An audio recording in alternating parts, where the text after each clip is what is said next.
All right, we're going live. We're live. We are live on the air. How you guys doing? It's Bruce here with Traveling with Bruce. I'm just checking my messages, setting up my stuff, and last minute preparations just before the beginning of the show.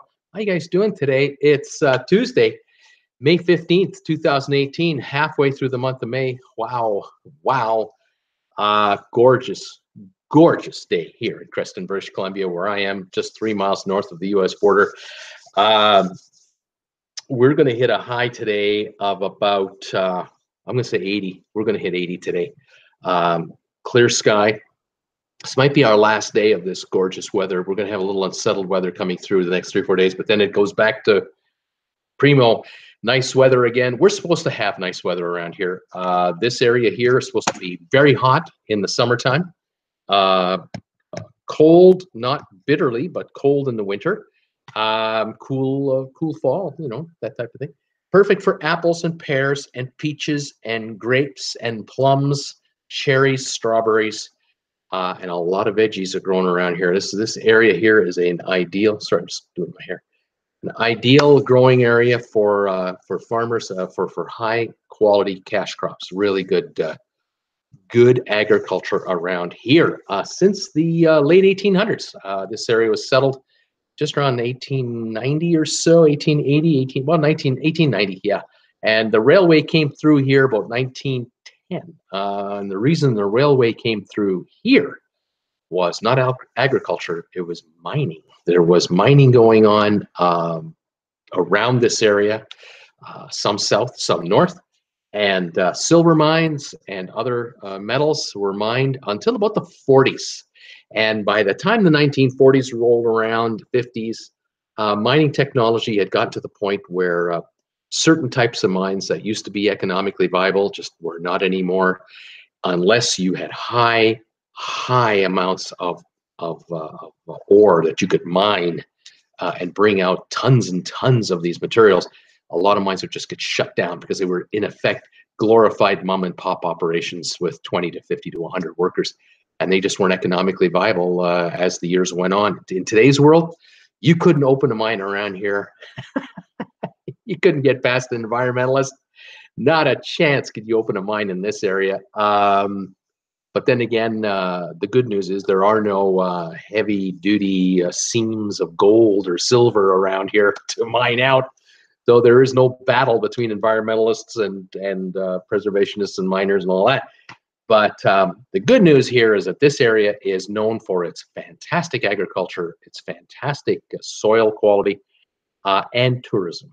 This is an area that attracts a lot of folks in the summer months to enjoy the hot, beautiful weather we have, hiking and fishing and riding your bike and putting on the campfire in the evening and just relaxing. A lot of RVers come through here, a lot of RV parks through here.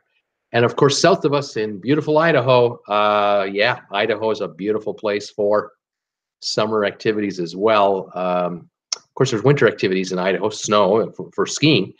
BC, British Columbia, has a lot of snow, and we have a lot of ski areas, but not necessarily around here where I live. We don't have any mountains that are famous for skiing. You have to head to Idaho or head west towards Whistler and enjoy it there, or head north from here to Fairmont and Windermere, and then Banff and Lake Louise, and you'll get some world-class skiing in there as well.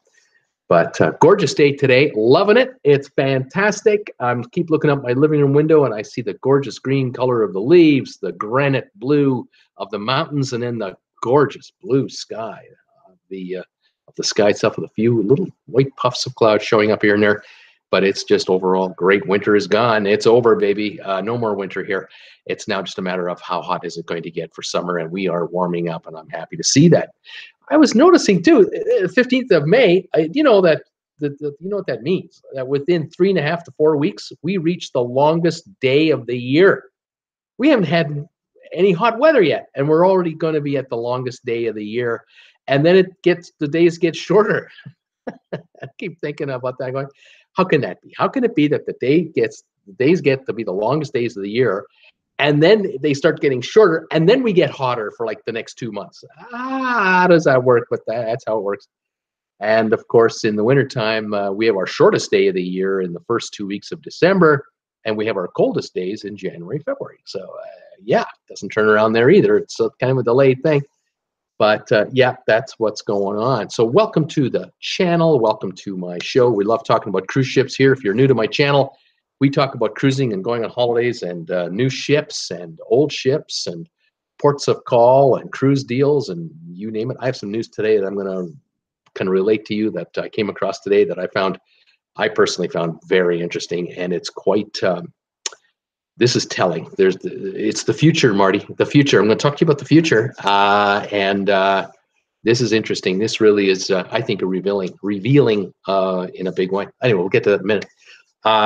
Subscribers coming in. I was at 1,953 yesterday, and I'm just writing down on my sheet of paper how many I have now. I think it's 1,960. And of course, when you're at this level, this morning I woke up and I was at 1955. Well, last year I was born, 1955, and I always got a kick out of the fact that when Marty McFly and Doc Brown went back in time, they went back to the year 1955 in Back to the Future, and I got such a kick out of that when I saw that movie. Of course, being born in 1955. And here we are now, 1960. So I'm thinking, well, what happened in 1955, 1957, 1960? Here's 1960, 5 years later. And 1960, I was not in Canada. I was born in Canada in 1955, but I was in Germany at the time with my mom and dad and sister. And my dad was in the Canadian Armed Forces, and he had come to Canada in 1951 as a German. Well, he was a German national, but he was born in Lithuania, but he had German citizenship. And I think it was after 51, German nationals were allowed to immigrate into Canada after the Second World War for the first time. It was at least a 5 or 6 year delay before Germans could come over here. And he was one of the first over here, probably in the second year of allowability, folks being allowed to come in. And here he was in Canada in 1951, and 1960, he's back in Germany, now a Canadian citizen, and he's in the Army, Canadian Army. So that was really cool. He wasn't in the German Army, by the way. He was 15 when the war ended. He was 10 when the war started. But so he's too young to fight. But he was old enough to run. And he told me that he ran a lot with his mom and sisters, brothers and sisters. Anyway, here they are back in Germany, 1960. And they're being paid Canadian dollars as a soldier. And they were rich. He was visited his mom, his brothers, his sisters, my mother's parents are all over there. And here we are, a family of 4. And my dad's a sergeant in the Canadian Army. And for $1 Canadian, you could exchange that for 4.5 German marks, which were the dollars of Germany at the time. But more importantly, being on an army base, he could buy gasoline using these coupons they used to have in the war years. They had ration coupons, and then after the war, you could buy gasoline at gas stations, but you had to have certain permits to do so. And in Germany, he had the army tokens that allowed him to buy gasoline at a set price, and it would be at a fraction of the price that a German would pay. It was just unbelievable. And so he had a Volkswagen bus, a camper bus, that he bought cash when he got there in Germany.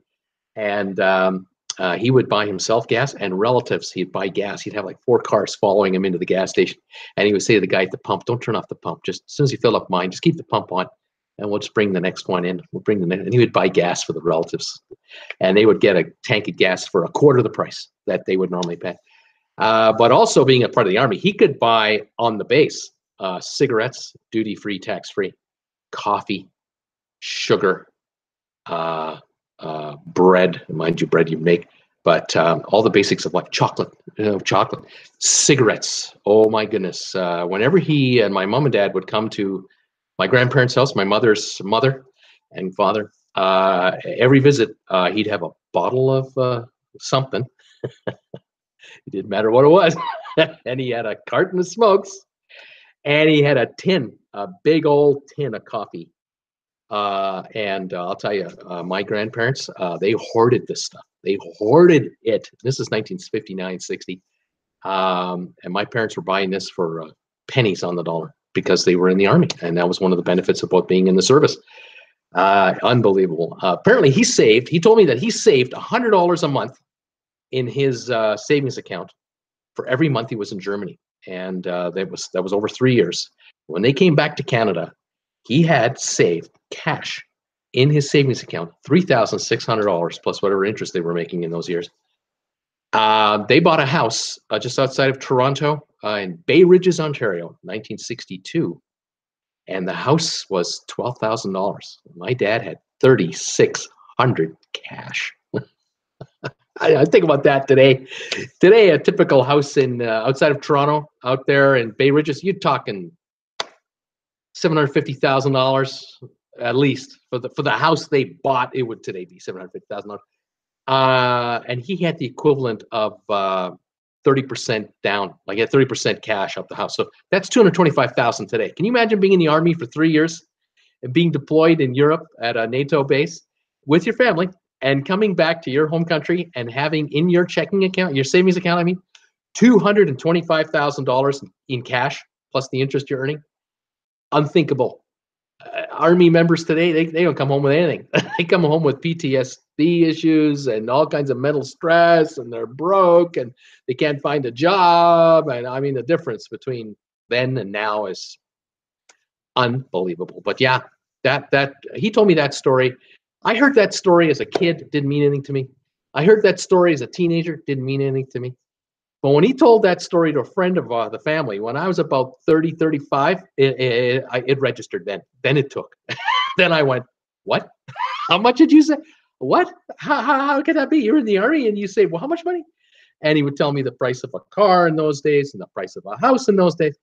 Holy camole. I couldn't believe it. And I think they put $3,000 down on the house. And the real estate agent and the banker thought they were nuts. Why would you don't need to do that? You have to put down $500. $500 and you can have a mortgage for $11,500. No problem.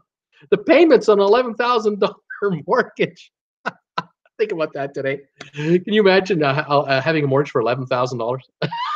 The payments were like $70 a month or something. I think his payments for his $9,000 mortgage, $50 a month for a house. Wow. Yeah, unbelievable. It's just anyway, I love that story. And there are many more like it. Anyway, that's not why I'm here, but once in a while I go down these little roads. Thank you for joining me and my channel. If you folks today get the time, get your butts over to my homepage, you know, the one with the banner up here that says Traveling with Bruce, and those icons I have over here on the top corner. Head to the store today. Head to the Redbubble store. I loaded up 2 new logos today. It's the same logo, but I have 2 versions of the same logo.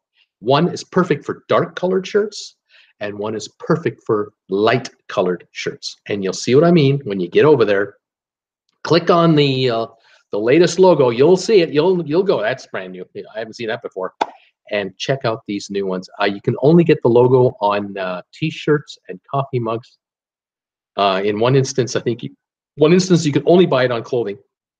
In the other instance, you can only buy the logo on, you can buy it on clothing, but also on some mugs or travel mugs or on stickers. Anyway, check it out. I think it's pretty cool. It's a departure from what we've been doing so far, and I kind of like it. So check it out. Thank you for joining me. First, I'm going to say hi to everybody, and then I'm going to tell you the news of the day that I've got. And let's compare notes. Anybody have any news out there? Let me know what's going on. Any questions? Anybody on a cruise ship? Tell me you're on a cruise ship, and we'll talk. That'll be great. Peter Heckema signed in early today at 4:16 today, saying, hi, Bruce. A little rain here this morning in Tarpon Springs, Florida, but it cleared up this afternoon. Sky is sunny. It's 88 degrees. Yeah, man. I have some news, cruise news, which was on our local TV news last night, and he's going to bring it on. He's telling me that the port of Tampa will have between 1 and 1.2 million embarkations this year. I think that's a record for Tampa. Both Carnival and Royal Caribbean will be expanding facilities and bring in different and renovated ships to meet the increased demand. Peter went on to say cruises to Cuba are down by 40% due to new regulations on American travelers. So Royal Caribbean and Carnival will be adding new destinations out of Tampa. Very interesting. Jim Thomas, hi to everybody. 80 here so far in the great state of Jefferson, aka Northern California. That's right. There's a movement afoot that split California in two, the northern half, the southern half. It's been going on for years and years and years. There's sort of a little swell of activity in that area. Northern California would be called Jefferson, at least according to Jim. Welcome, buddy. Nice to have you back. Hope your knee's better. Wendy Thompson is here today. Hi, all. 85 in the shade here. The AC is on. Peter, is it easier to fly into Orlando or to Tampa to get a rental car and drive to Ocala, Florida? I think that's Ocala Springs, Florida. Good question. Wes Morrison, 89 degrees here in New Braunfels, Texas. How you doing, buddy? Nice to have you back, Wes. Great to have you here. As always, Thomas Henry is here. 90 and sunny in Richmond, Virginia today. Hi, everybody. How you doing there, pal? 90. Stay cool. Tracy Dunlap. Hi, Bruce and all. Hot and humid, 85 degrees. Feels hotter in Naples today. Supposed to have rain today, but none so far. Hasn't shown. Okay, hang in there, Tracy. Debbie Manuel is here today. Hi, Bruce and everyone. Sun and 80 in Chico, California, Northern California. Hi, Debbie. Nice to have you back. Iskew Park. Hi, Bruce. It's Iskew in Thunder Bay, Ontario. Hello, all of you fellow suburbs. It's +7, a bit cool and cloudy. That's only about mid-40s, I guess, but it's still melting temperature. We'll take that. Richard C. This is the most informative channel on YouTube for cruising information, even though there are a few errors now and then. Oh, well. We aren't all perfect. Oh, I know, Richard. You give it to me every time I make a mistake. I know. Richard, welcome back. And I always appreciate your commentary, whether you like it or not. I love it. Good to have you, pal. Scott Batchley. Hi, everybody. Another wonderful day here in Ventura. 66 and sunny. That must be the water effect keeping him in that temperature range. Thomas Henry. Where is Bruce? Where is Bruce? Are you not getting my picture? I'm showing it. Reload. Thomas, Peter Heckema, Bruce, are you in the Okanagan Valley? No, I am not in the Okanagan Valley. The Okanagan Valley is would be west of me and north of me.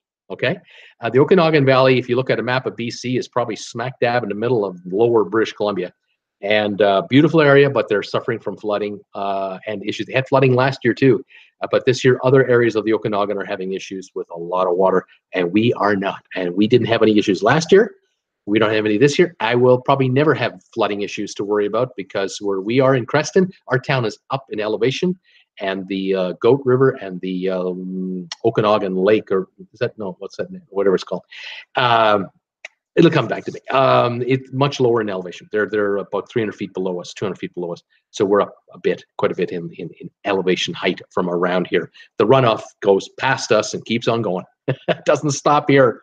So yeah, no issues. Seakeeper, hi, Bruce and all. It rained on and off all day.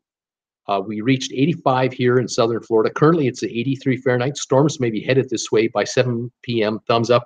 That is that kind of weather now, isn't it? The afternoon thunder showers and some, whatever. Stay cool, stay calm. And if it gets crazy, stay indoors. Seakeeper, welcome back, buddy. Good to have you as always. Wendy Thompson, can you do a door magnet for a cabin door on the cruise ship? Can you do a door magnet for the cabin door on a cruise ship? I guess, well, it depends if the door is made of metal or not, but I'm going to assume they are. They might be covered in some kind of material, but they're metal underneath, I guess. Can you do a door magnet for the, I don't know, Wendy. I'm kind of trying to figure out, why are you looking to do a door magnet for a door on a cruise ship? Is it for your, is it for your sliding door on a balcony? Or is it for the door? And I don't quite understand where you're coming from. Help me, Wendy, help me. Help me understand. Thomas Henry, we had some good thunderstorms look ASD.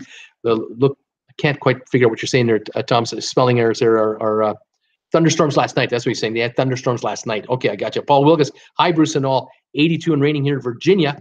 Rain going up that East Coast, it looks like to me. Maurice is here. Hi, Bruce. How you doing, buddy? Thomas Henry, where in Virginia are you, Bruce? Well, that would be Paul, not me. Where are you, Paul, is what Thomas wants to know.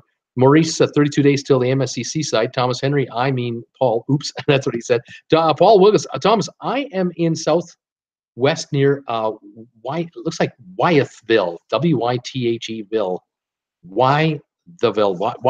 Wytheville would be the way to say that, Wytheville.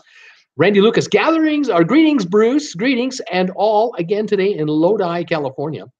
A little windy and a high of 83 degrees today. A little windy we don't like, but 83 we will take it. Thomas Henry, thanks, Paul. You are sending more thunderstorms our way, probably. Seakeeper, the sun gives off as much heat up in Canada as the moon does here in Florida. Don't hate me because I live in a subtropical climate. The orchards love it, and so do we. You gotta love it, Seakeeper. You take that weather, baby, all the way to the bank. It is what you're there for, and why not enjoy it? It's fantastic. We get the heat now, and then in September, October, it's over, and it starts going back down again for sure. Paul Wilgus, Thomas, I'm not sending them anywhere as long as they leave here. Thunderstorms. You can come visit, but get the heck out of town when you're done with us, will you? Please get out of here, please. Elizabeth Breen is here. It is storming here in Daytona Beach. We actually needed the rain, however. It's supposed to go on until next Wednesday, so on and off until then. Elizabeth, welcome back. It's been a while. Nice to have you again. Have you here on the show. Yeah, when you need the rain, you need the rain. That's the way it's going to be for sure. Wendy Thompson in the 7476. In 7476, hubby was posted to Baumberg. He had a VW Bug with two small windows in the back. Oh, yeah, that's the classic. That's a rarity, that the vehicle with the two windows in the back. Now it's just one solid piece of glass. They went to that. 7476. Isn't that something? Pretty cool, Wendy. Jim Thomas, sorry, Randy and Deb, IC90 Saturday. Our summer is on its way. Maurice, do you think Norwegian will put Starbucks on their other ships in the future?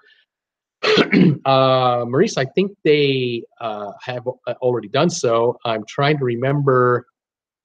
Well, I'm racking my brain right now about who's got it, who doesn't. And if they're on one ship, they'll likely be on others. Now, something told me, a little birdie told me, there's something gnawing here in my brain. There's a worm kind of whispering at me. Bruce, didn't you read something about Starbucks being taken off some of the cruise lines? Was it Royal Caribbean or was it Norwegian? Maybe there's a partnership either ending or beginning between somebody and Starbucks. I can't put my finger on it right now. Hadn't thought about that for a while. If anyone knows, let me know. Peter Heckema, Wendy, if you are going to Ocala, it would be easier to fly into Orlando. And I think you're right, because I think Ocala is north of Orlando, up an hour or two. Where Tampa, you'd be way over to the west, and then you'd have to kind of diagonally drive northeast to get to Ocala, where from Orlando it's a straight shot north. Charles Jordan, hello everyone, 75 with on and off again rain. Does that sound familiar? Maurice, hi, how you doing there, Charles? Maurice, 90 degrees in New Jersey. Whoa, nice. Wes Morrison, I would fly into Orlando because the fares are less expensive. There you go. Randy Lucas got that right, JT. Peter Heckema, Bruce, the big thing now is to decorate your cabin door. Oh, that's what we're talking about.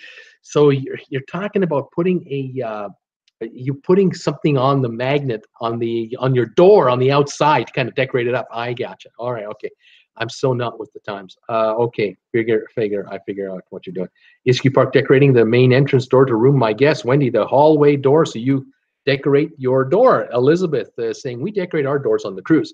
It's nice to be able to make it more festive for the kids, and then you can see your door so easily. On Carnival, it's either magnets or command hooks that you can use. Interesting. Iski Park.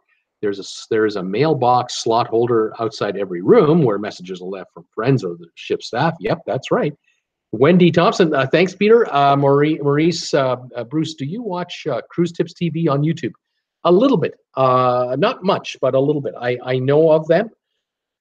Excuse me. I know the gal who I don't know personally, but I know who you're talking about. She and I believe her husband operate the channel. I think she has a couple of channels. She has her Cruise Tips TV channel, and then she has a second channel, which I think is cruise packing tips and luggage and that kind of thing. And I've never really watched that channel at all, but I have seen her occasionally from time to time, because when I do, when I'm looking at my channel's performance to see how I'm doing, if I upload a video like I did, say, the other day, talking about the upgrades to Independence of the Seas, or talking about the cruise ship stuck in the St. Lawrence River because it couldn't get past Trois-Rivières to get to Montreal. I'll do a search for my video to see where it ranks in the search results. And sometimes I'll look at videos like the one I've been talking about off and on lately, my #1 video that's been on and off and on and off. It's on again. I'll look for it and I'll find out where is this thing? Is it ranking at all? Why isn't it getting any views? You know, this kind of stuff. And like I say, when I do these types of searches, I'll find her. I'll find search results for her channel mixed in with some of mine, mixed in with some of the others out there. And so I am aware of her channel. Let's see. Why do you ask, Maurice? I'm going to ask you. Why do you ask? But I do know her. Iskew Park. We didn't see 90 Fahrenheit at all last summer. Saying best temperature was 88. Didn't even hit 90 in Thunder Bay last year. Wow. Well, of course, you're on the lake. You're on Lake Superior, and so that if the winds are blowing north, you're going to stay cool because the lake effect, of course. But interesting, yeah. Elizabeth, definitely Orlando. If you're going to Ocala, I agree with the others. Elizabeth saying, there you go. Scott Batchy. Starbucks is new on the Bliss. I don't think it's on any others yet. Okay. If this is a new arrangement, then it'll eventually be a cruise line wide with Starbucks on Norwegian. Maurice, when is the Mergenvillia coming to New York? Off the top of my head, I do not know. I believe it's, isn't it still under construction? Is it about to come out? My hunch then, if it is coming out of construction sometime this summer, it'll be there in the fall, but don't quote me on that to be 100% sure. We'll have to look that up. And if I don't get the answer today and I remember tonight, I'll try to remember to tell you tomorrow. But they all come to New York eventually because that's where the media is. You gotta get your new cruise ship to New York if you want to go global with coverage, especially USA coverage, no question about it. Okay, well, welcome one, welcome all. I'm glad you're all here to see me. My topic of discussion today is something about, I think it's more about the future than the present, but you know, the present has something to do with it. The story this morning that I came across, and then I did some digging on this story to get some further info if I could. It's all about Dubai. It's Dubai in the UAE, the United Arab Emirates. It's a city of about 1.5 million to 2 million people. Excuse me. I'd say about 80% of the people that live in Dubai full time are not from the United Arab Emirates. They are expatriates, so they're Canadians, Americans, Europeans, Asians from around the world. UAE, United Arab Emirates, is I think they're for what they've got with respect to their resources and their assets and their location. They have made, I think, more of their physical location and their resources, what have you, and their smarts. They've made more than I think almost any other country, certainly in the region. They've done an incredible job. I will also give kudos to Qatar and Bahrain. Oman doing okay. Kuwait has always been, you know, pretty good with what little they have. I mean, they got oil. That's it. Not a lot of land. They've made a lot of money, built a lot of wealth, and the UAE has done the same. And the UAE has taken the philosophy that better to bring in foreigners, skilled foreigners,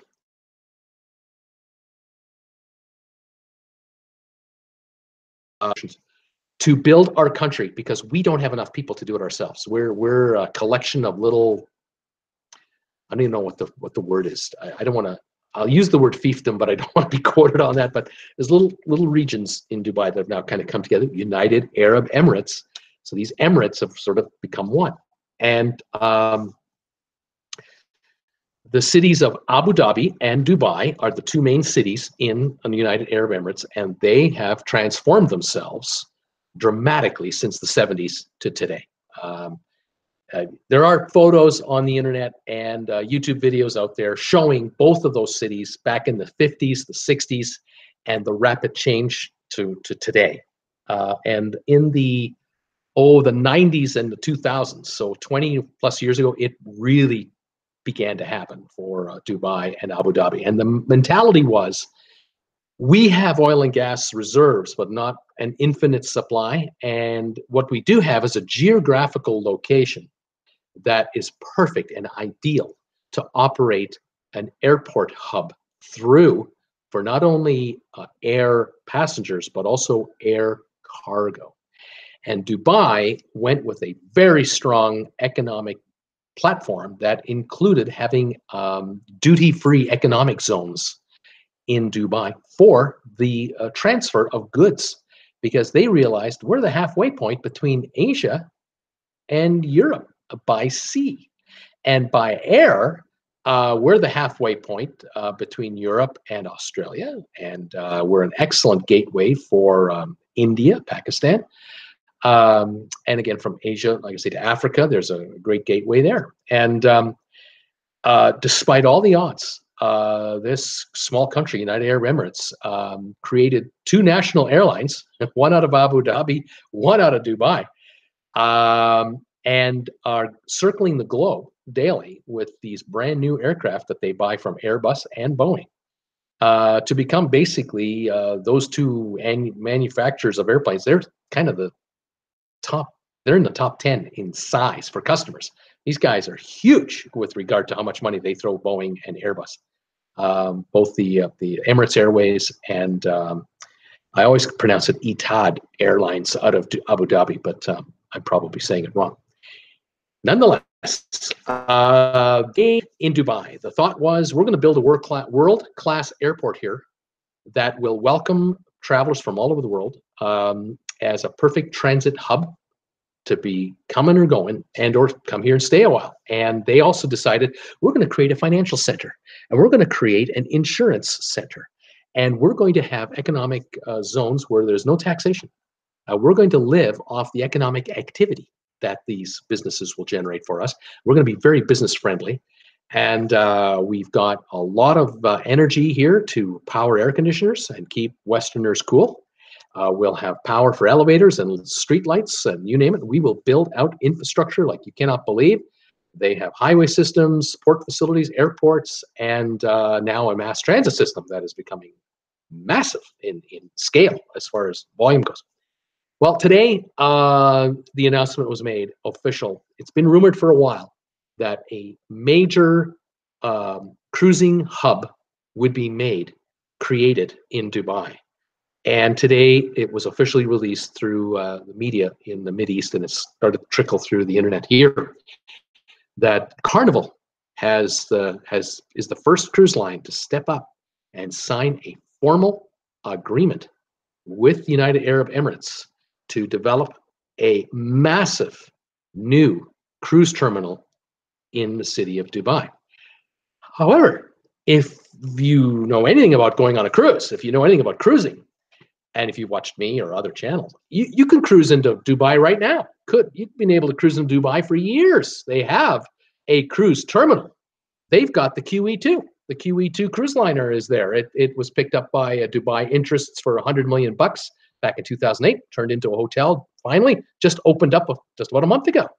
And the QE2 is parked in the port of the city of Dubai, the original port area.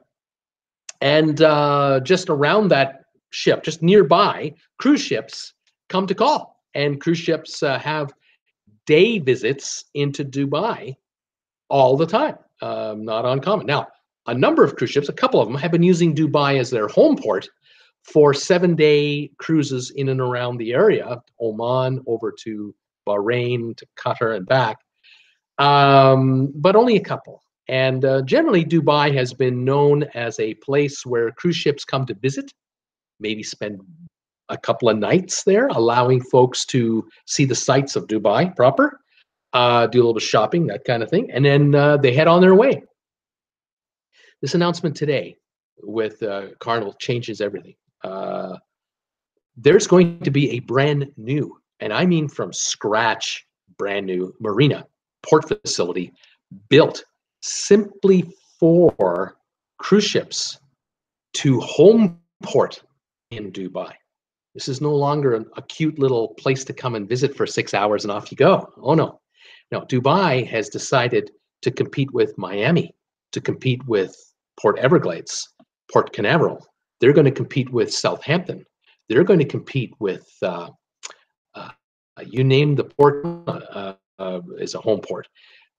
They're going after that business. The country of the United Arab Emirates, UAE, they want to have one of the busiest ports for passengers in the world, centered in Dubai. And this is going to change things dramatically because the incentives are huge.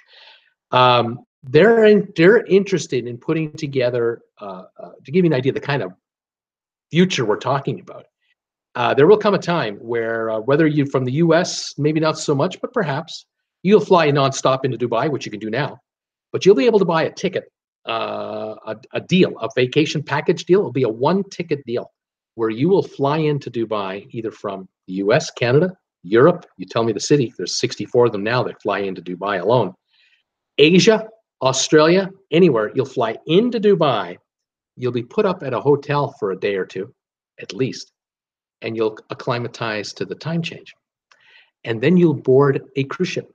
And the ship you're on, depending on the sailing, could be as short as a few days or as a week or so in the region, or could be something as interesting as you're leaving Dubai and the cruise ship ends up in Sydney, Australia 2 weeks later with stops along the way.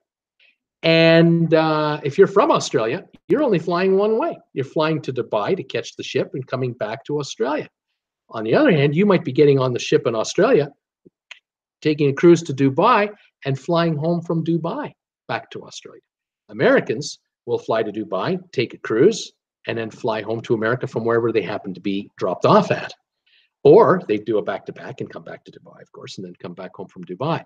Europeans will be offered cruises that will start in Dubai, end in Rome, end in Barcelona, end in Southampton.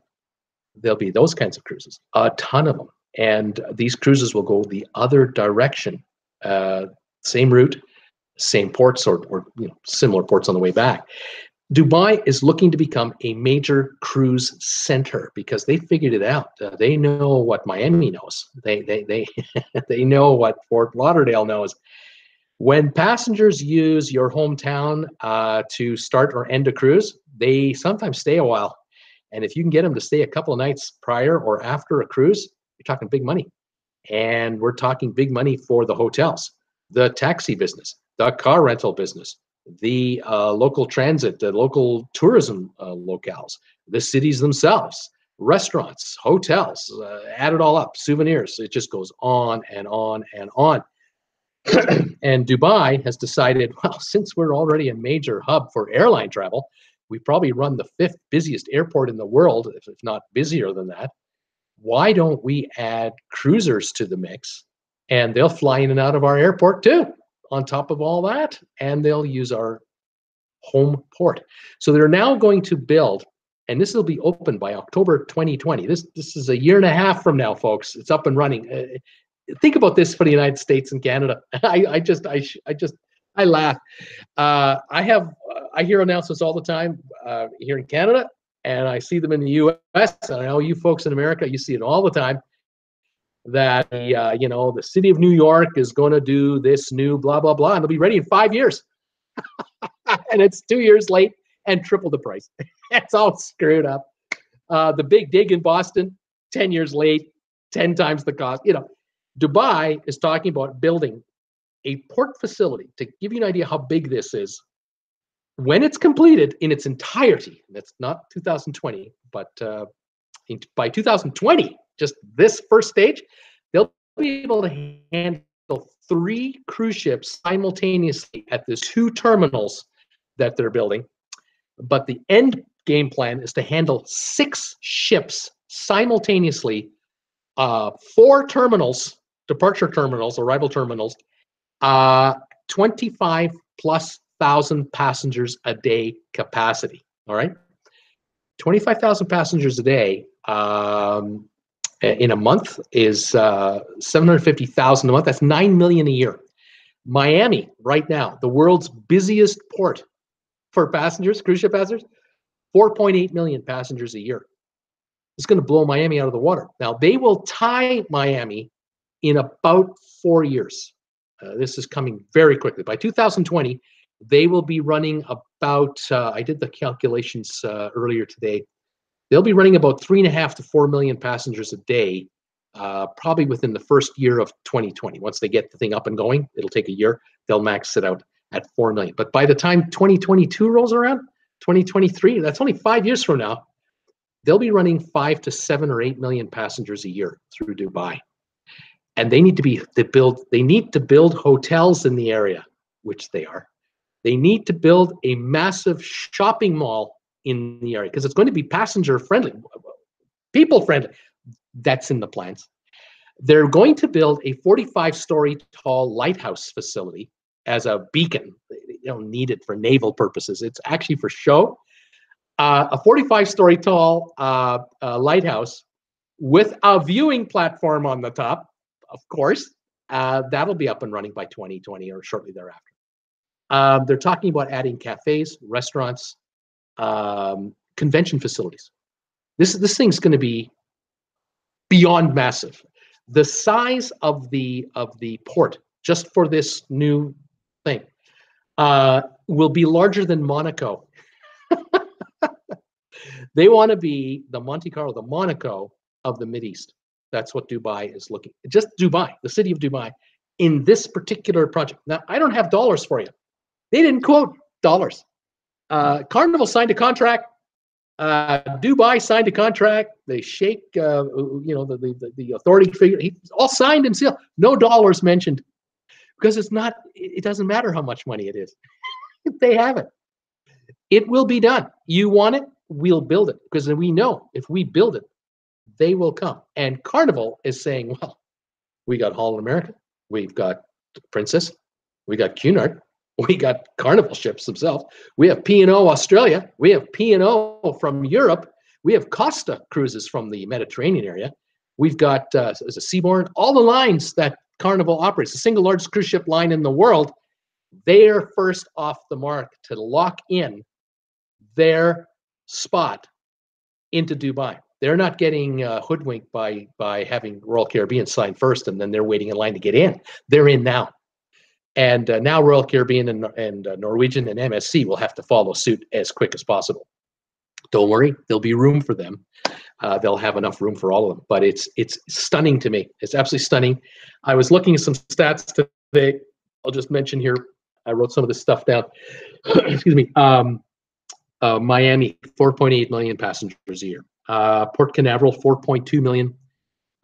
Port Everglades, 3.8 million. So, okay, if you add all three up, you're talking about 12, 13 million passengers a year. That's half the cruise market in the world. Half of all cruise passengers on the planet right now use the three ports for embarkation and debarkation. Those numbers are about to drop, not in total numbers, because the ports are growing. They're expanding these ports, especially Port Canaveral. They just announced a $2 billion addition to its facilities.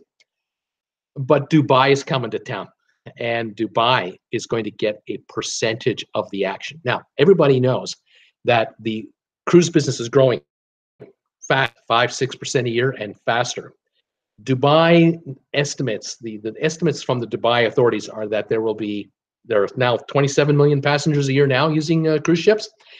40 million is the number they're looking at going forward. Now, I think they're talking 5 to 10 years out, but they're looking at the number 40 million, and I think they want a quarter of it. That's 10 million a year. It's just stunning. I've already mentioned a few days ago on this channel that Qatar is building a massive facility in their country, because they know what Dubai is up to. They want their piece of the action. They want ships using their country as a home port. Now, Qatar is a city. Qatar, in fact, is a giant city. Qatar wants a piece of the slice of the pie, and they're putting millions on the table to get it. Abu Dhabi will have to see what they do next, how that works. But Dubai has put some serious money on the counter. And if you're, if you're thinking of getting into the cruise business, this is what you're up against to get into the business. But Dubai has got everything else going for it that it needs to back up this bet, this wager that they're putting on the counter. They've got the airport, which is Dubai International. They've got the national airlines that are coming out of there. They've got the hotels now. They've got business now, tons of business. The import-export business, the financial business, it's massive. This just will add fuel to the existing fire that's already there. It is just a stunning revelation, stunning story. I was really impressed by it. The other stats I was going to tell you was that they're going to have a harbor built around this, nearby the port facility, a harbor for private yachts. 1,100 berths will be available for private yachts, up to 500 feet in length. A big yacht in Miami, 150 feet is a big boy. 200 feet is a really big ship in Miami, a private yacht. A 200-foot private yacht, that's massive. Up to 500 footers will be able to be accommodated here at this place. This harbor, Dubai Harbor, will be the largest harbor in the Mideast and North Africa by numbers. It's just going to be massive. They're not going halfway here. They're going all the way in. This entire project, by the time you add up the facility, by the way, the port, it's not even being built where the existing port is. That's the other shocker about this whole deal. The existing port and the QE2 are in the if I got my bearings right, let me just take a minute now. I think north to south, east to west, because I always think about it in the wrong direction. Dubai is a city on the sea, on the Strait of Hormuz. The airport, the international airport of Dubai, is in the southern area of the city. And the port facility, the actual port facility, where all the container ships are, a good chunk of them, and the existing QE2, that's also just a couple miles away from the airport, right on the shore. Go down a ways, go north, you'll come to the Burj Dubai Hotel. That looks like a giant sailboat. That's a 6-star hotel. You can't get a reservation in there unless you want to pay $1,000 a night. It's that one. That hotel is further north. Further north islands. If you look at satellite imagery from space about Dubai, you'll see off the shore, it looks like a giant palm tree comes out. A stick of land comes out of the shore. Here's the shore. Stick of land comes out. And then from this, out come all of these arms that come out like this, fan out, like a fan, I guess, like that. It's beside one of those that they're building this brand new marina for cruise ship passengers. Not anywhere near the QE2, not anywhere near the container ships. They don't want cruise ships to be anywhere near a container ship. Now, if you've traveled out of Los Angeles on a Princess cruise, you'll know what I'm telling you about container ships. They're all over the place down there. That's what we kind of have to look at when we leave the port of Los Angeles, because it's all one. Dubai has their container port up in the southern area. They have another one in the far north, and now they're putting this passenger one in the middle. And within 5 miles of this brand new port, which they are dredging the water for, by the way, that's what I was going to say. It's not there. They have to dredge the water and build it. They're building. The terminals are going to be on that the cruise ships are going to be coming to, all from the water. It's not like they're reclamating shore. No, they're making more shore for this project. The costs are in the billions. I'm going to think with billions. By the time you build the hotels, the shopping mall, the facilities, the roadways, the mass transit, we're in the billions. And it's just, they're not even talking about the money. Money shmoney.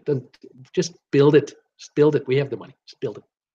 Unbelievable. Now for Carnival, how can you go wrong with this deal? How can you go wrong with this deal?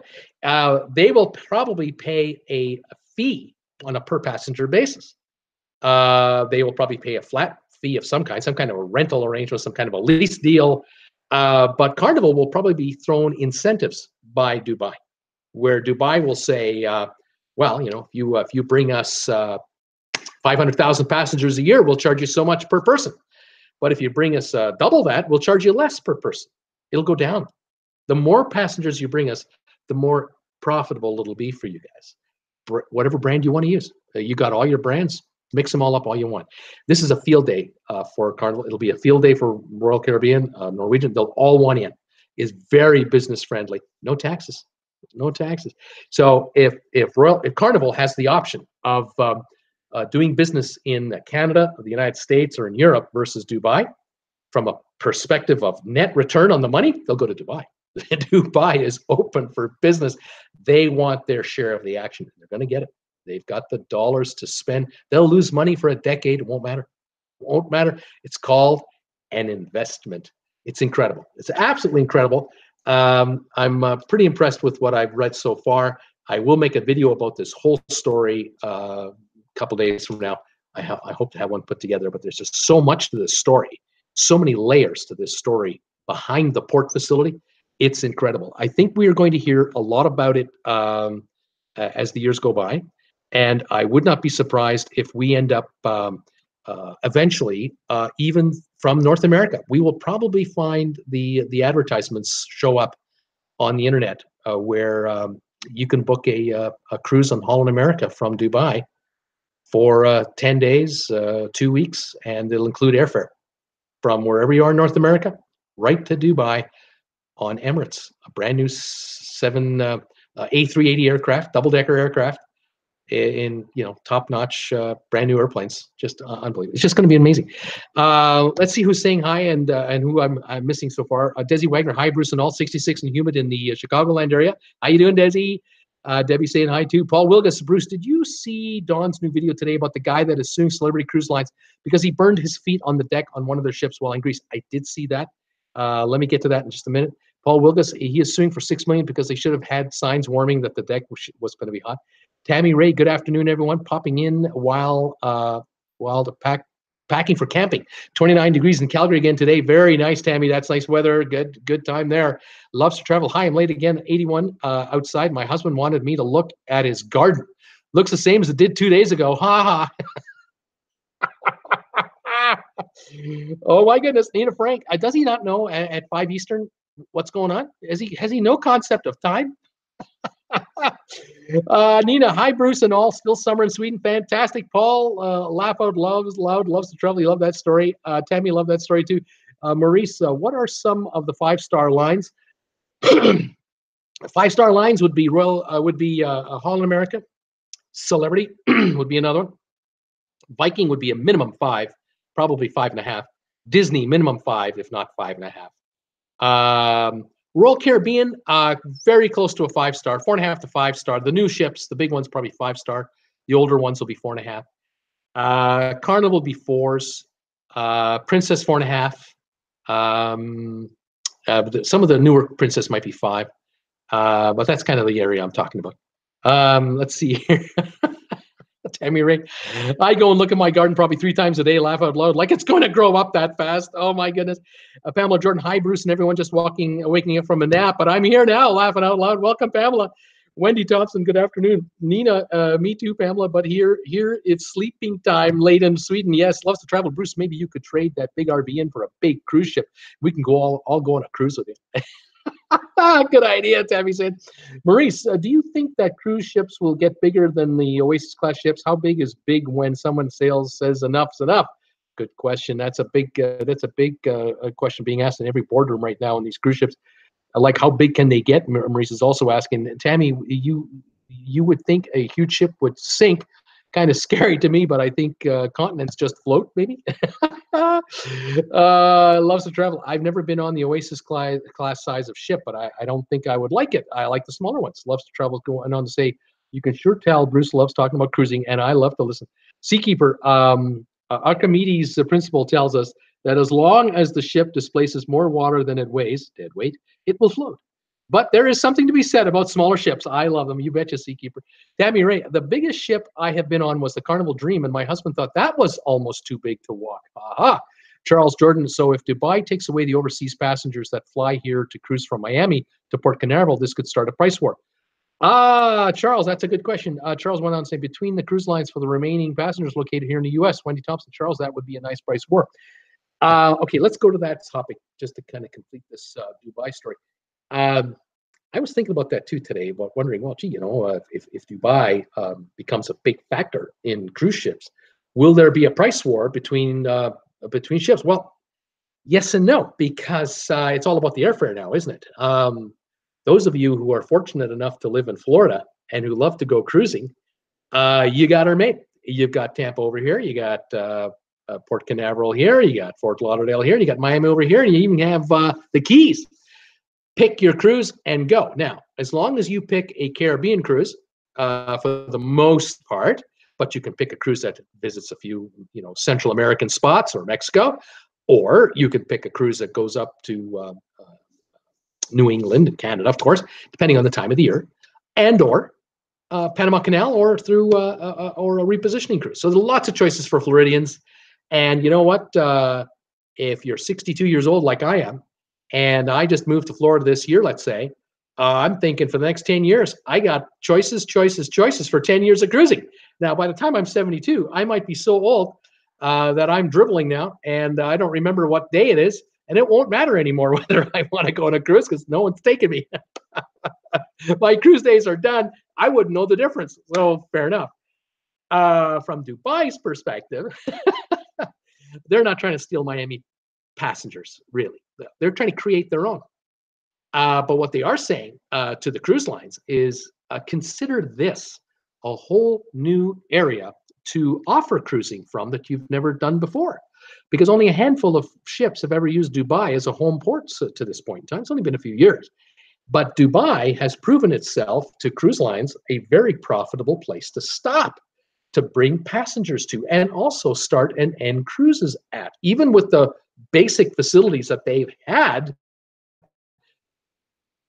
in Dubai up to decided, we're not interested in being a port where we've got a big terminal building, like say Los Angeles. We have a big terminal building, and we'll bring a ship to it, and we'll offload these folks, and then we'll load them up, and get the garbage off, put the new product on, all the food, whatever, and then send the ship on its way. And then maybe in 3 days we'll have another one come by.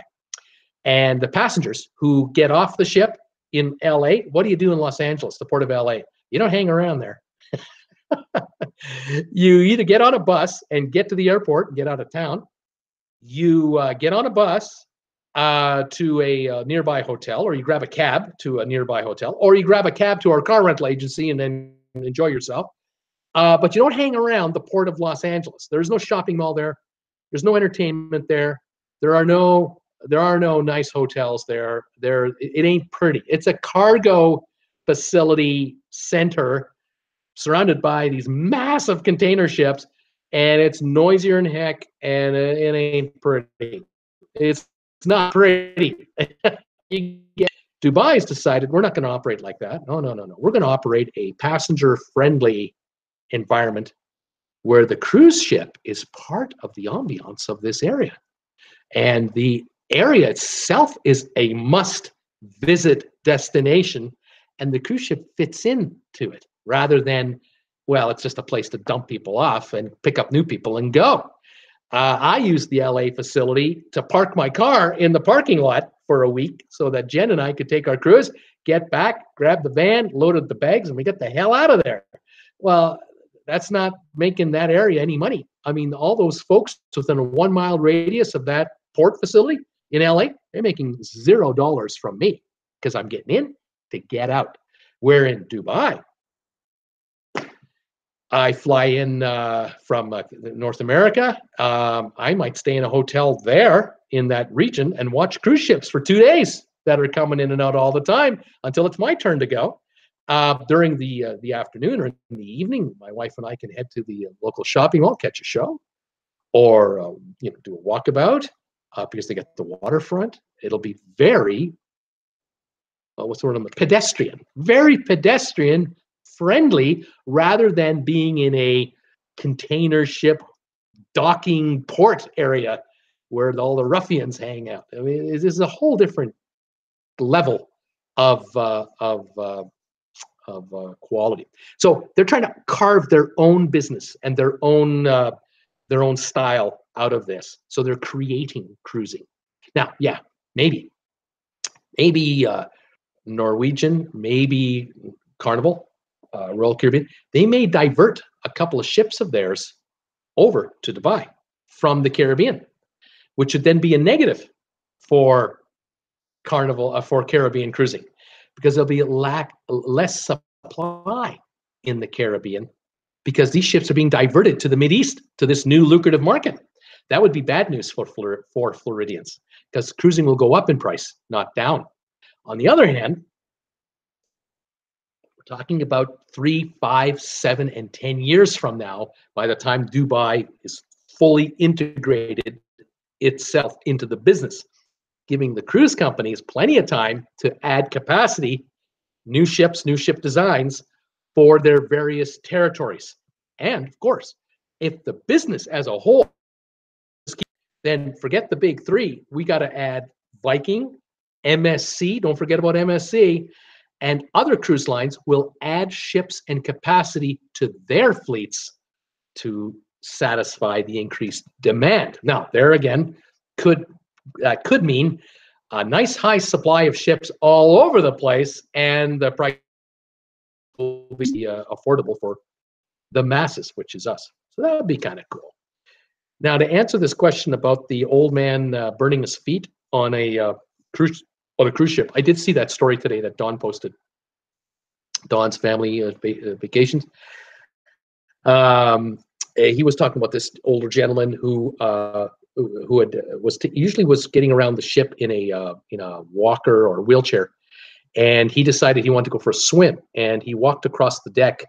They say 10, 15, 20 feet of that to get into the swimming pool, but it was in Greece. The ship was based in Greece. Sun is right up here. Beautiful, clear blue day, sky day, hot. And apparently he had a condition with his feet where he really doesn't have much in the way of feeling on his feet. And so when he walked across this deck without flops, without flip-flops, without anything, just his bare feet, he didn't realize that he was scalding his feet. Jumped into the pool, swam for a while. His family joined him shortly thereafter, and they, of course, got into the pool to the obviously. And then they noticed how bad his feet looked, and he had it was a pretty ugly looking scene. And they took him right into the medical room on the ship. The doctor treated him right away. They gave him bandages, and they offered to fly him immediately, get him out of there to a medical facility to be looked at a hospital. But he refused. He didn't want to go because he, quote, didn't want to ruin the trip for the rest of the family was the excuse. And I think in his case, he wasn't feeling the pain of what had happened to his feet because, again, he had this condition where he just has his nerves were not that sensitive. But apparently now that it's been, 4 years since this happened, he's had all kinds of complications from this issue. And he's now suing the cruise line. The story goes for $6 million. And of course, there will be, we'll see in court is what the expression is. As far as the cruise line is concerned, it was celebrity. They have insurance. And if he's suing them, he's suing their insurance company. And the insurance company have got lawyers up to here and experts. It's going to be a long fight for this guy to get anywhere. And it might be possibly happening. Maybe he's not doing too well legally, and he's decided to go to the court of public opinion by exposing the story through the media somehow, because somebody said something to somebody, and now it's in the media. And maybe they're trying to get the cruise line to court or something like that. But I don't know the position of the cruise line. I don't know what his position is. It wasn't a story that interested me enough to bring up today. This is more of a personal injury thing, and it's unfortunate. But I have to agree with Don on what his comment was regarding this story. Don's comment was, look, and in the case of this gentleman, he was 60 odd at the time. You can't tell me through ignorance you don't know it's hot out. You can't tell me that. You can't tell me that the deck of a cruise ship or your patio in the backyard or the driveway of your house isn't scalding hot in the middle of summer when the sun is this high shooting down on it.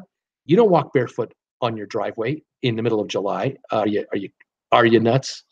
I don't care what your medical condition is. You should know. This is just common sense. The story apparently went that the legal party for this gentleman was saying the cruise ship should have had signage up warning people how hot the deck was. Well, do cities in North America have signs? Like, does New York City have a sign on a sidewalk saying, it's July, the sidewalk is hot, don't walk in your bare feet? No.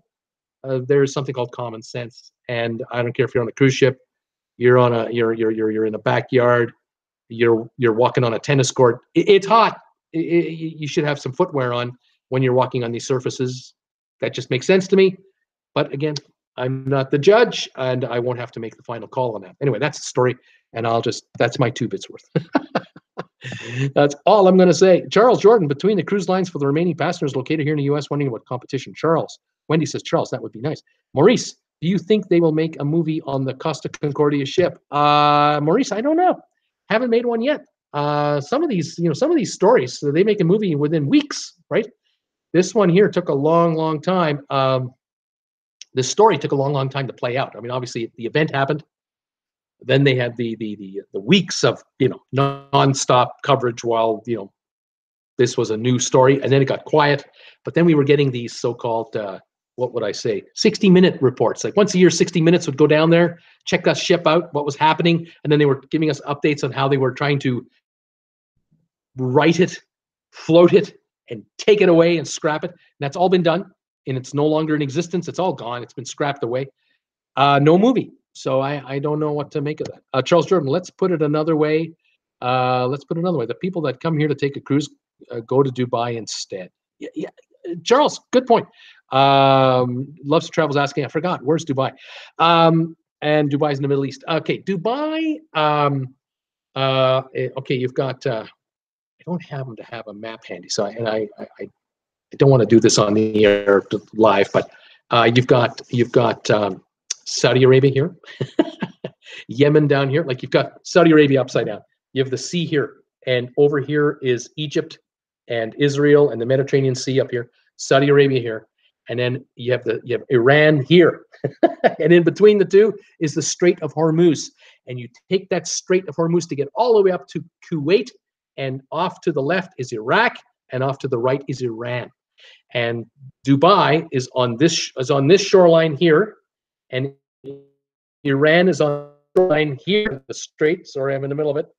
And Dubai is a city right here on the coast. Very wealthy area, very successful financially. And I would say any international airline worth its salt flies in and out of Dubai International, without doubt. Now, America, it's different because, again, the North American carriers, you don't have to prove yourself to be a legitimate airline to fly in and out of Dubai. It's a long flight. New York to Dubai is 11 and a half hours. Los Angeles to Dubai is 15 hours, 14 hours. It's a long way. But any European airline flies in and out of Dubai. And the Emirates Airlines flies in and out of at least 64 European cities nonstop, daily, in most cases, more than 3 or 4 times a day. As far as Heathrow goes, I think you can fly in and out of Heathrow on Emirates 4 or 5 times a day. And then British Airways, same thing. They have multiple flights a day into Dubai. That's how big this business is. Dubai is huge. They took a piece of Qantas. Emirates owns a big chunk of Qantas Airlines, and it now stops into Dubai on many a flight to Europe. Again, to drop off and pick up passengers because they have a code share agreement. And the same the other direction. Emirates flies from Dubai to Melbourne or to Perth into Sydney, then on to Christchurch in New Zealand, and hops on its way back and comes back to Dubai, and they scatter all from Dubai. The airlines have used Dubai as a massive port for airline connections. Charles, this is a lost passengers. This is lost passengers for the cruise lines. I don't know if that's quite what you're saying. Let me think. Elizabeth here. I love living an hour from Port Canaveral. I bet you do. Wes is saying with the Suez Canal, there could be a combination of European and Mideast cruising. Big time. Big time, Wes. You've got it. Charles Jordan. With that in mind, the cruise lines here in the U.S. lose those passengers, so now they need to compete for those that want to cruise from here. Well, like I say, Charles, the good news for Florida, Los Angeles, if the demand is there for cruising, cruise lines will be there. The American dollar is the all-important currency to get. Americans love cruising, and they cruise in some cases more than once a year, and the cruise lines are here to accommodate you and will never leave you. But Dubai wants to be a player. They want to become part of the discussion. And so for folks who are in their 30s today, I can see people in their 30s today, by the time they reach their 50s, a Dubai cruise will be part of their itinerary. It'll be on their bucket list. They'll want to take a cruise out of Dubai, in or out of Dubai. And there could be a time where there's repositioning cruises from Dubai into Europe, or Dubai all the way to Seattle for the Alaska cruising season. That could happen. And you may fly to Dubai, grab a cheap repositioning cruise out of Dubai to Alaska, to Seattle. That might just be a normal thing, just like it is today from Miami to Seattle, or Barcelona to Miami, Miami to Seattle for the Alaska cruise season. Nina, Frank, Maurice, there is a documentary taking with the phone. It took them 1 hour before they could order abandoned ship, blaming the generator. The first hour, captain leaving the ship got 13 years. This is about the Costa Concordia. There have been documentaries done, some good, some god awful, but a Hollywood, full-blown Hollywood movie has not yet been made. Sylvia, hi Bruce. LA port sounds like a port of Charleston, South Carolina. Yeah, there are some ports that are just not that pretty. They're not pretty at all. They just operate as a place to get off and get on a cruise ship, right? That's just the way it is. Maurice, Bruce, did they improve on the MSC Seaside? Maurice, I'm hearing better reports about the Seaside. Lately, I have not heard very many really bad reports. So things have kind of calmed down. So that's all I know at this point. So hopefully things have improved and are getting better all the time. Seakeeper, will we see the creation of Emirates Cruise Lines? Boy, I'm going to say, Seakeeper, I think it might be more likely that we might see a sponsorship agreement, like Emirates Airlines, the official airlines of Carnival, or the official airline of Norwegian, something like that. There might be one of these kinds of arrangements made. If it was with Carnival for Emirates, then they could then make deals with respect to, oh, you're finishing a cruise in Sydney?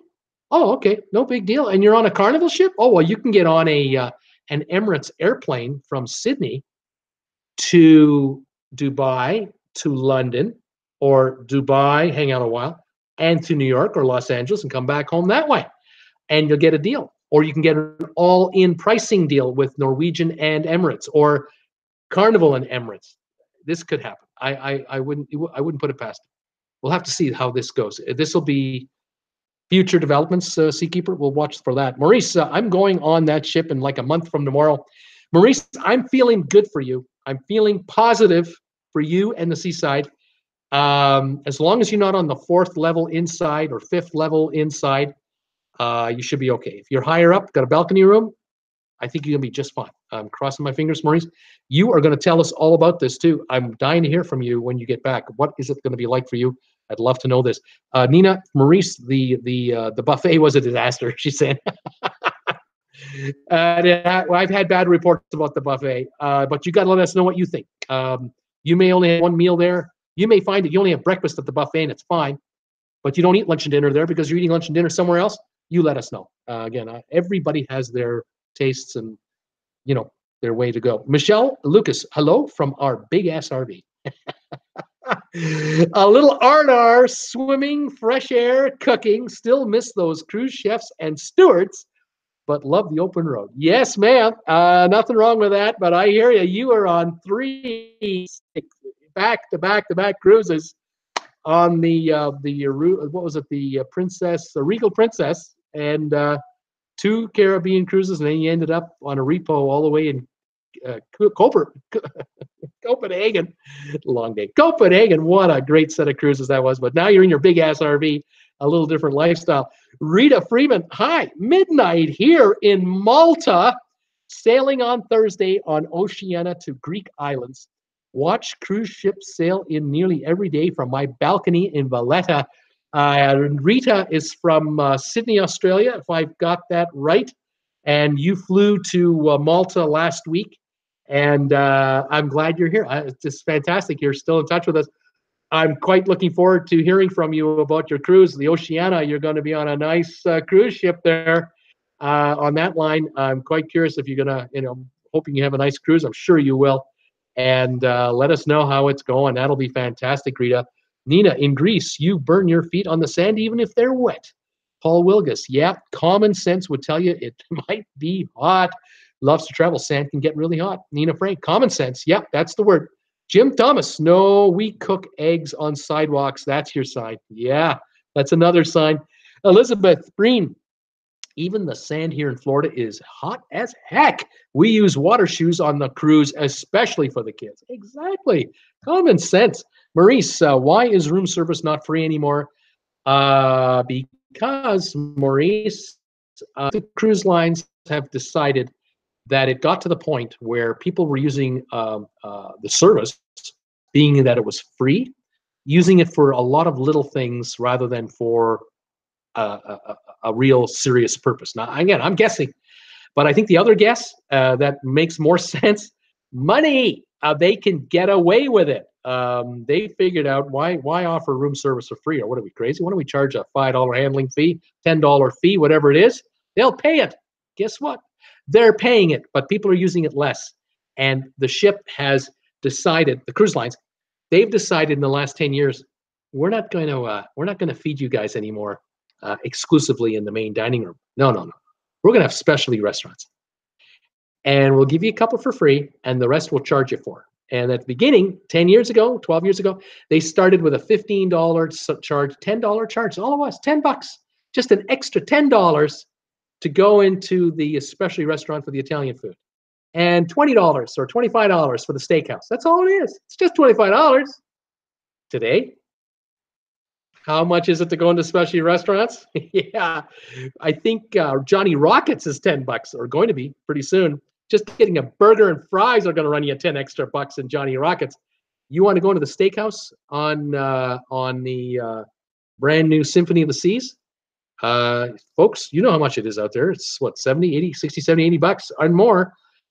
Jim Zim, great YouTuber, he was on the seaside. And he went into the steakhouse with his wife, ordered a porterhouse, the big one. She had some kind of a chicken dinner type deal. He wasn't very happy with his porterhouse. He didn't think it was worth the money. He walked out of there, $108 by the time their drink tab and everything came in. $108 to come out of that restaurant. He was not impressed. Yeah, that's why room service costs more, because they charge you for room service, so they get you to go to the specialty restaurants, or they get you to eat out of your room. They don't want you to eat in your room. They want you to eat in a restaurant. Now, if you go to the buffet, it's free. It's included in your price. Go to the main dining room, it's included in your cruise. Chances are, maybe one of those days that you would have had a room service deal, you might go to a specialty restaurant and they'll get you for 10, 20, 30 bucks or more. And maybe that's the answer. Just my guess. Talking about money. Jim Thomas, well, good show. Got family members just bugging me. I wanted to watch Bruce get you on the show, second show. I'll see you later. Maurice, I would really love to do a transatlantic cruise. Maurice is saying, wasn't there something about them making Virgin Cruises an adult-only cruise line? What do you think about that? Do you think it's a smart idea? It is going to be an adult-only cruise line. I believe Virgin will be 18 and older, I think at the very least 18 and older. No kids. Viking Cruises right now is no children, 18 and over for Viking. And there's a strong demand for that. Viking keeps adding a new ship almost every year. Another one. They got 6 now. They got 3 more in order, or 4 more in order. Just a bunch. Virgin, I think they're going to be very successful in the niche that they're going after. Active adults, no kids. That's what's happening. I think they're going there. Gregory Hartman, I made it. Gregory, welcome. Elizabeth, my husband is from Malta. Beautiful here. Fantastic. Seakeeper, never walk around the pool deck in your bare feet. Athlete's foot is lurking. Ew. And you could burn your feet. There you go. A common sense prevails, folks. No matter where you go in this protective wearing your feet. I mean, I have children, but I totally agree with no kids on some lines. It's a great option. When I go away with just my husband, that would be perfect. I agree. I would love to take Jen on a Viking cruise. Knowing no one under 18 on that ship, that would be just fine with me, because that's the age that I'm at. I'm now at that age and don't want to have kids around. Now, if I still had the little one running around, like we did a number of years back, we had our little one running around. Sure, we would have gone on a cruise, perfectly suited for her. Absolutely. Disney would have been an option, but Caribbean, Norwegian would have been options for sure. Chevy and first. Hey, y'all, 130 days away until my first sail. 180, 130 days. It's coming, Chevy and first, out of Atlanta. I think you're in Atlanta. Welcome back to the show. Welcome back to the channel. Yes, cruising, you got to use common sense on just anything, but burning your feet on the deck of a cruise ship in Greece in the middle of the summertime, that doesn't sound surprising to me. What's surprising to me is that the individual needed a walker or a scooter to get around and decided to then walk 15, 20 feet to the pool. What are you, nuts? What are you doing? Take that thing all the way right to the pool and get assisted in there, and your feet have got to be incredibly sensitive because of your medical condition. I'm just shocked at that. Anyway, what do you loves to travel? I watched another YouTube person, and he said Johnny Rockets cost them 12 something. You know what? Loves to travel. About 2 months ago, I read a story, and it got under my skin and made me mad. Funny that, being old and crotchety, I guess. It was about Johnny Rockets. It was about this. It was released by the PR department at Royal Caribbean, and I don't have a lot of respect for PR departments of any kind. I don't care who you are. PR departments are professional, you know what, artists, so-and-so artists. Anyway, a story came out, I think it was 2 months ago, maybe 3 months ago, about Johnny Rockets. And the story came that the PR department said that Royal Caribbean was testing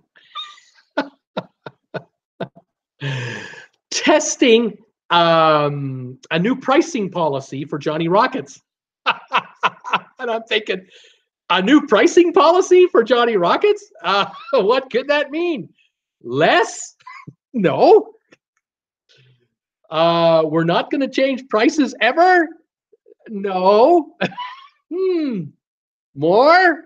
Yeah, we're gonna test to see if we can charge more. And they went from $6.95 to $9.95 per adult. And I'm saying, yeah, I know what the test is. I get the test. You bump the price to $9.95 and find out how much bitching people will do about it. That's the test. If they don't complain, scream, yell, rant, and rave after a month, you leave it in place. And the test is successful. Yay! We passed the test. We can stiff them for $4 more or $3 more. I love that PR press release. We're testing a new pricing policy. Yeah, I bet you are. If it's 12 now, it's 12 now. I don't know. I haven't been on a Royal Caribbean now for a couple of years. And I did go to Johnny Rockets. My wife and I, Jen and I, we went to the Johnny Rockets for one time. We just weren't starving for, a big meal in the dining room. And we had done the buffet a couple of days in a row, want something a little different. And we thought, well, let's just go to Johnny Rockets, because she wanted some milkshake and she wanted some French fries. So we ended up in Johnny Rockets. Was it the greatest burger of all time? No. Would I knock myself out of my way in the United States to go to a Johnny Rockets because of the experience I had on board the cruise ship? No. It was all right. It was okay. But we were the only two there. The restaurant could hold 100 people, and there were only two of us for dinner. And I thought, how much longer are these guys going to keep Johnny Rockets until they dump these guys? Because I couldn't believe they were there. I couldn't understand, how can you justify their existence? There's nobody here. And this was a Caribbean cruise. Explorer of the Seas, big ship, 3,800 people on board the ship, and we were the only people in the restaurant at dinner time. So I couldn't believe it. Johnny Rockets. Now, if you had an In-N-Out burger, That'd be a different story. You put an In-N-Out burger on there, I'd frequent that. You bet you I'd frequent that. I hear nothing but good things about the Carnival Guy Fieri's burger joint. I hear nothing but good things. Apparently that's included in your cruise. Even better. Even better. There. Let's see here. Oh my goodness, we got comments here coming. I missed a few. Elizabeth, okay, Jimmy first, loves to travel. John Ross, Gregory, Bruce, off subject. Who will be in the Stanley Cup final? Curious of your input. Washington Capitals and Nashville. I don't know if Winnipeg will be good enough to win it. I'd rather see Winnipeg, but it might be not Nashville, Las Vegas. Sorry, Vegas. Vegas and Washington is my guess. Washington will win it all, my hunch. Gregory, I heard Johnny Rockets are similar to Guys, but Guys burgers are free. Maurice, are they building more Oasis class ships? Maurice, Johnny Rockets is awesome, loves to travel. Yeah, that's what he said, Gregory. Nina Frank, and Carnival has the most free eating places, seems wonderful. Look at the video from EECC Travel, love those guys. Gregory Hartman, I agree. Gregory, Blue Iguana 2, Katia Simonville. Johnny Rockets should be free. I agree. They should be free. Paul Wilgus, I like him too, Nina. Maurice, they should put a wax museum like a Madame Tussauds on a ship. I don't know about that. I don't know about that. I think we're going another direction, Maurice. Artificial intelligence. We're going with virtual reality, VR. We're going to have VR studios on ships. Forget the stoic wax figure of traveling with Bruce. We're going to have virtual reality glasses and rides. That's where they're going. Elizabeth Green, we have a Johnny Rockets attached to our bowling alley here. Nina Frank, not impressed with the food at Royal Caribbean. Loves to travel. I watch EECC Travel, Nina. I love them too. Paul Wilgus, Johnny Rocket is okay, but there are better places. Loves to travel. Love Guys Burgers. Gregory Hartman, I have Caps versus Vegas. Go Caps, go. Gregory Hartman, Winnipeg is a great team too. Guy Fieri Burgers. I'm hearing awesome stuff about the Carnival ships that have those. Awesome. Just people love it. Love it. It's included in your cruise, so it's a deal. Johnny Rockets should be free. I don't know why even they're. I know why they're charging. Of course, I know why, but I wouldn't pay it. I $10, $12. You're not getting. I'll go to the buffet. I'll be fine. Thank you. Yeah, I'm of that way. But you put an In-N-Out burger on a cruise ship. Oh boy. Oh boy, folks. If you haven't had an In-N-Out burger yet, wait till you try it. Oh my goodness. I was thinking the other day about talking to you guys about food, actually. You can tell I like a little of it. Los Angeles. You ever get to Los Angeles? You got to go to Felipe's in Los Angeles. Anybody know what Felipe's is in Los Angeles? Any clue? I don't know if anyone's here from the LA area. My client are watching, but you may not know it either. But oh boy, you ever get the chance to go to Felipe's in downtown Los Angeles, across the street from the Union train station? Wow, legendary place, absolutely to die for. You put something like that on a cruise ship, whoa, that would be something. Or how about if you took a deli, like a famous New York type deli, and put that on a cruise ship? That I think would go over big time. I think that would be a huge success. But haven't seen anything like that actually on a cruise ship yet. I think that would be pretty cool. Big pastrami or corned beef type, with the rye sandwich and deck this high. Oh, and by the way, my Floridians, I got a question for you. All right, I've been meaning to ask you, and I've forgotten all this time. Okay, have any of you Floridians heard of this restaurant? And I will preface this by asking and saying that this restaurant is from way back when. It may have long ago closed and disappeared from existence. It might still be around. I don't know.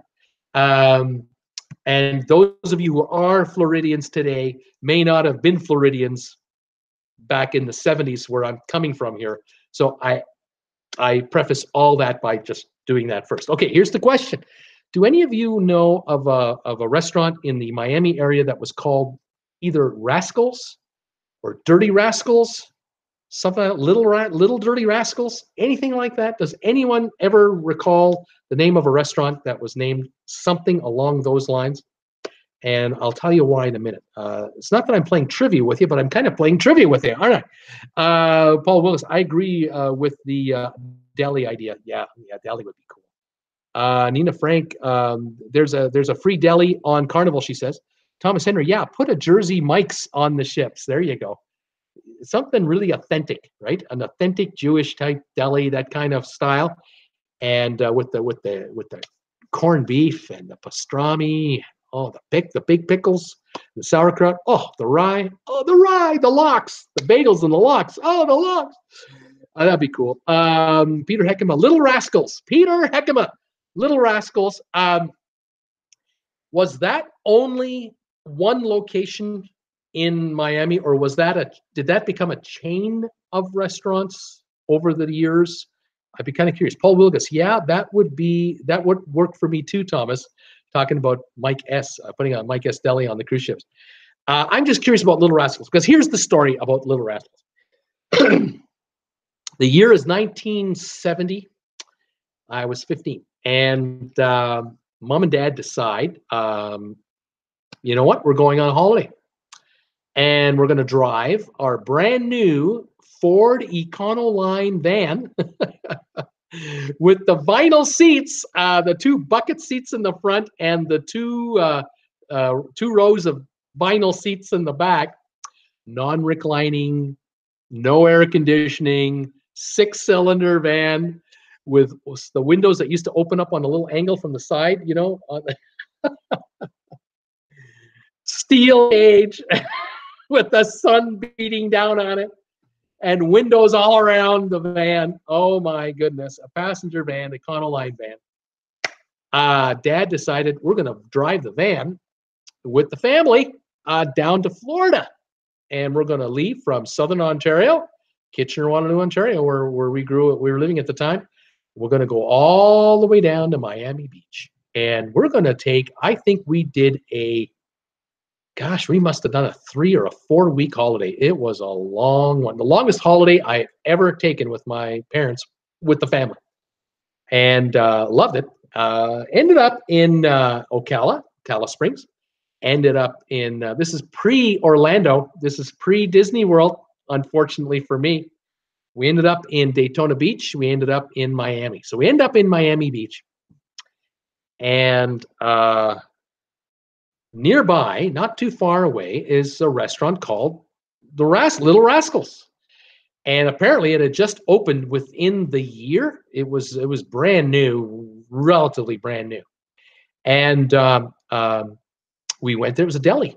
It was like a really busy deli. And I remember, I'm a 15-year-old kid. And at age 15, those of you who remember when you were 15, you could eat and eat and eat. And after you finished eating, it was time for dessert. And I remember ordering like a corned beef on rye sandwich at the Little Rascals. And I'd never seen a sandwich this big before in my lifetime. I mean, this thing was this tall. It was huge. And wow, tasty, wonderful potato salad and sauerkraut. And oh man, it was just awesome. The story went that when that restaurant was getting ready to open, they were building out the place. The owner wanted to create a bit of a sensation. They wanted to create a bit of a buzz for their grand opening, because it was like a mom and pop type operation. And they weren't sure what to do. And they were building out the building and, you know, putting in the kitchens and getting the tables in and stuff. And so he decided that he would put a sign out on the street, you know, in front of his restaurant, that on grand opening, free, free all day long, no charge. Come on in, eat for nothing. Well, it was a success. I guess he had to sign up for a week, and grand opening was a week away. Then it was 6 days away. Then it was 5 days. Well, the radio stations covered it, and the newspapers covered it, and the television stations covered it. Everybody covered it, because here's this new restaurant opening. The first day, it's free. No charge for anything you want in the restaurant for food. So of course, he got all the press. He got and it was a massive success. He gave away a lot of food that day. But the story goes that that the restaurateur, the owner, was saying, best move I ever made, because the amount of advertising that I got for doing this, I couldn't afford the advertising. It would have cost me more to get all that advertising to promote my restaurant, to charge people. Then this way, here the restaurant was stuffed to the rafters all day long. There were lineups until midnight when we shut the thing down. People waiting to get their, free dinner. It was a huge success, and all the restaurants in the area called him a little rascal.